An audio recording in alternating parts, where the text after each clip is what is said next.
নমস্কার বন্ধুরা, বন্দনা রান্নাঘরে আপনাদেরকে স্বাগত জানাই।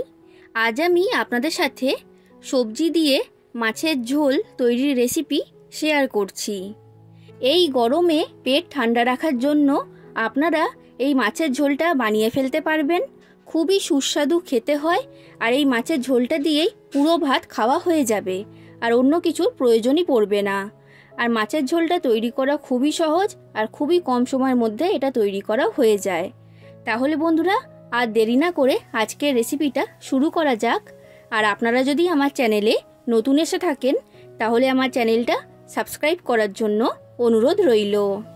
এই রেসিপিটা তৈরি করার জন্য আমি এইখানে নিয়েছি 4 পিস রুই মাছ। আমি রুই মাছ নিয়েছি। আপনারা রুই, কাতলা বা আপনাদের পছন্দ মতো যে কোনো ধরনের মাছ এইখানে ব্যবহার করতে পারবেন। মাছটাকে আমি ভালো করে পরিষ্কার করে ধুয়ে নিয়েছি। এবার আমি মাছের মধ্যে দিয়ে দিলাম অল্প পরিমাণে লবণ আর অল্প পরিমাণে হলুদের গুঁড়ো। এবার এই লবণ আর হলুদটাকে আমি মাছের গায়ে খুব ভালো করে লাগিয়ে নিচ্ছি। তো দেখুন বন্ধুরা, লবণ আর হলুদটা মাছের গায়ে লাগানো হয়ে গেছে। এখন আমি মাছটাকে সরিয়ে রেখে দিলাম। এবার মাছের ঝোলটা তৈরি করার জন্য আমি কি কি সবজি নিয়েছি সেটা আমি আপনাদেরকে দেখিয়ে দিচ্ছি। আমি এইখানে একটা মাঝারি সাইজের ঝিঙে নিয়েছি। ঝিঙের খোসাটা ছাড়িয়ে এরকম বড় বড় সাইজের করে কেটে নিয়েছি। এরপর আমি এইখানে নিয়েছি 2টো পটল।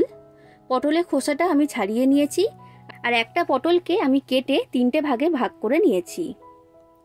এরপর আমি এইখানে নিয়েছি একটা বড় সাইজের আলু। আলুর খোসাটা ছাড়িয়ে এই রকম লম্বা লম্বা করে কেটে নিয়েছি। এরপর নিয়েছি একটা বড় সাইজের পেঁয়াজ কুচি। পেঁয়াজটাকে কিন্তু এই রকম লম্বা লম্বা করে আমি কেটেছি। এরপর নিয়েছি 4টে কাঁচা লঙ্কা, আর কাঁচা লঙ্কাগুলোকে মাঝখান থেকে চিড়ে নিয়েছি। এরপর নিয়েছি একটা বড় সাইজের টমেটো। টমেটোটাকে এই রকম ছোট ছোট করে কেটে নিয়েছি। এরপর দেখুন বন্ধুরা, আমি এইখানে নিয়েছি 7 থেকে 8টা বিউলির ডালের বড়ি। এই বড়িটা ঝোলে ব্যবহার করা হয়, তাই এটাকে অনেক জায়গায় ঝোলের বড়ি বলা হয়। আর বন্ধুরা, এই সব সবজিগুলোকে আমি জল দিয়ে খুব ভালো করে পরিষ্কার করে ধুয়ে নিয়েছি। এবার দেখুন বন্ধুরা, আমি রান্নার দিকে চলে যাচ্ছি। গ্যাসের মধ্যে একটা কড়াইতে পরিমাণ মতো সর্ষের তেল আমি গরম হতে বসিয়ে দিয়েছিলাম। তেলটাকে খুব ভালো করে আমি গরম করে নিয়েছি। এবার এই গরম তেলের মধ্যে আমি মাছগুলোকে একটা একটা করে দিয়ে দিচ্ছি। তো 4টে মাছ আমি তেলের মধ্যে দিয়ে দিয়েছি। এবার গ্যাসের ফ্লেমটা মিডিয়াম থেকে হাই ফ্লেমে রেখে মাছগুলোকে আমি ভেজে নেব। আর মাছগুলোকে আমি এইখানে একটু লাল করেই ভেজে নিচ্ছি। তো দেখুন বন্ধুরা, আমার এখানে সব মাছগুলো ভাজা হয়ে গেছে, আর একটু লাল করেই ভেজেছি, দেখে বুঝতেই পারছেন। এবার আমি মাছগুলোকে তেলের মধ্যে থেকে ছেঁকে তুলে নিলাম। মাছ ভাজার পর কড়াইতে যে তেল রয়েছে এর মধ্যেই আমি বাকি রান্নাটা করে নেব। এখন আমি তেলের মধ্যে দিয়ে দিচ্ছি কেটে রাখা আলু। এবার আমি দিয়ে দিলাম সামান্য পরিমাণ হলুদের গুঁড়ো, আর এরপর দিয়ে দিচ্ছি সামান্য পরিমাণ লবণ। এবার লবণ আর হলুদটাকে দিয়ে আলুর সাথে ভালো করে মিশিয়ে নিলাম। এবার আলুটাকে ভেজে নিতে হবে। একটু লাল করেই আলুটাকে আমি ভেজে নেব। তো দেখুন বন্ধুরা, গ্যাসের ফ্লেমটা মিডিয়াম থেকে হাই ফ্লেমে রেখে আলুগুলোকে লাল করে ভেজে নিয়েছি। এবার তেলের মধ্যে থেকে আলুগুলোকে আমি তুলে নিচ্ছি। আলু ভাজার পর কড়াইতে যে তেল রয়েছে এই তেলের মধ্যে আমি দিয়ে দিলাম কেটে রাখা পটল। এবার পটলগুলোকে ভেজে নিতে হবে গ্যাসের ফ্লেমটা মিডিয়াম ফ্লেমে রেখে। হাই ফ্লেমে রেখে ভাজলে কিন্তু হবে না, এটা আপনারা মনে রাখবেন। মিডিয়াম ফ্লেমে রেখে এইভাবে উল্টে পাল্টে পটলগুলোকে খুব ভালো করে ভেজে নিতে হবে। তো দেখুন বন্ধুরা, পটলগুলো আমার ভাজা হয়ে গেছে। এবার আমি তেলের মধ্যে থেকে পটলগুলোকে তুলে নিচ্ছি। পটলগুলোকে আমি সব তুলে নিয়েছি। এবার আমি কড়ার মধ্যে দিয়ে দিলাম কেটে রাখা ঝিঙে।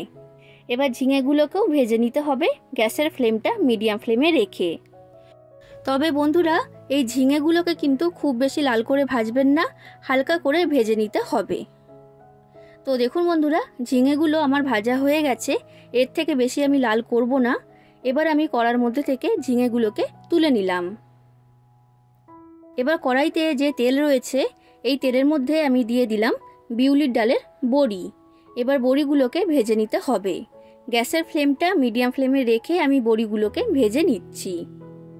দেখুন বন্ধুরা, বড়িগুলো আমার ভাজা হয়ে গেছে। এবার কড়ার মধ্যে থেকে বড়িগুলোকে আমি তুলে নিলাম। আর বড়ি ভাজার পর কড়াইতে যে তেল রয়েছে, এই তেলের মধ্যেই আমি আরও একটু সর্ষের তেল দিয়ে দিয়েছি। এই তেলটাকে আমি ভালো করে গরম করে নিয়েছি। এবার এর মধ্যে আমি দিয়ে দিলাম একটা তেজপাতা আর ছোট চামচের হাফ চামচ 5 ফোড়ন। কয়েক সেকেন্ড নাড়াচাড়া করে নিলাম। এবার আমি এর মধ্যে দিয়ে দিচ্ছি পেঁয়াজ কুচি। এবার পেঁয়াজটাকে দিয়ে ভালো করে ভেজে নিতে হবে। তো পেঁয়াজটা আমার ভাজা হয়ে গেছে, আর একটু লাল করেই আমি ভেজেছি, দেখে বুঝতেই পারছেন। এবার আমি এর মধ্যে দিয়ে দিচ্ছি টমেটো কুচি, আর এরপর দিয়ে দিলাম 4টে চেরা কাঁচা লঙ্কা। এবার টমেটোটাকে দিয়ে ভালো করে ভেজে নিতে হবে যতক্ষণ না টমেটোগুলো নরম হচ্ছে। দেখুন বন্ধুরা, টমেটোটাকে আমি ভেজে নিয়েছি, আর এটা আগের তুলনায় এখন অনেকটাই নরম হয়ে গেছে। এবার আমি এর মধ্যে দিয়ে দিচ্ছি 1 চামচ গ্রেট করে রাখা আদা। এখানে শুধুমাত্র আদাটাই ব্যবহার করতে হবে, রসুন কিন্তু ব্যবহার করলে হবে না। এবার আদাটাকে একটু ভেজে নিতে হবে, না হলে আদার কাঁচা গন্ধ বের হবে।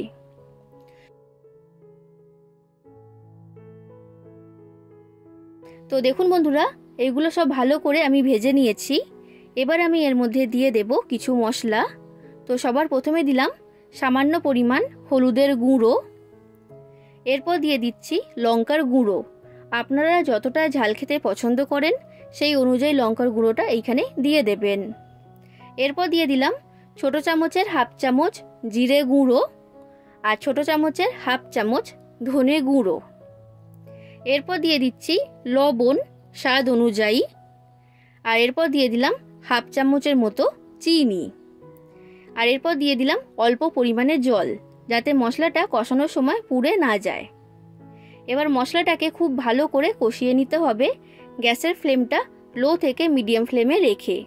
যতক্ষণ না এই মশলার মধ্যে থেকে তেল বেরোতে শুরু করবে ততক্ষণ এটাকে কষিয়ে নিতে হবে। তো দেখুন বন্ধুরা, মশলাটাকে আমি খুব ভালো করে কষিয়ে নিয়েছি, আর এর মধ্যে থেকে তেল বেরোতে শুরু করে দিয়েছে।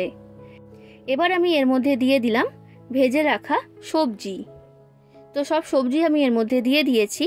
এবার গ্যাসের ফ্লেমটা মিডিয়াম ফ্লেমে রেখে সব সবজিগুলোকে আমি মশলার সাথে ভালো করে কষিয়ে নেব। এই সময় বলে রাখছি বন্ধুরা, আপনাদের যদি রেসিপিটা ভালো লাগে তাহলে অবশ্যই লাইক করে দেবেন, শেয়ার করে দেবেন, আর কমেন্ট করে জানাবেন কেমন লেগেছে আপনাদের রেসিপিটা।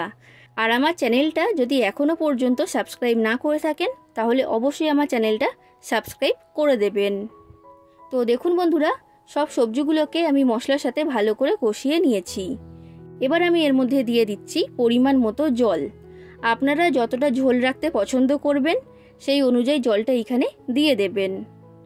জল দিয়ে খুব ভালো করে এটাকে আমি মিশিয়ে নিলাম। এবার গ্যাসের ফ্লেমটা মিডিয়াম ফ্লেমে রেখে আমি কড়াটা ঢাকা দিয়ে দেব 5 থেকে 6 মিনিটের জন্য। এই 5 থেকে 6 মিনিটের মধ্যেই ঝোলটা তৈরি হয়ে যাবে। দেখুন বন্ধুরা, 6 মিনিট হয়ে গেছে, আমি কড়ার ঢাকনাটা খুলে নিয়েছি। ঝোলটা এখন আমার তৈরি হয়ে গেছে। আমি নিচে থেকে একবার নাড়াচাড়া করে নিলাম।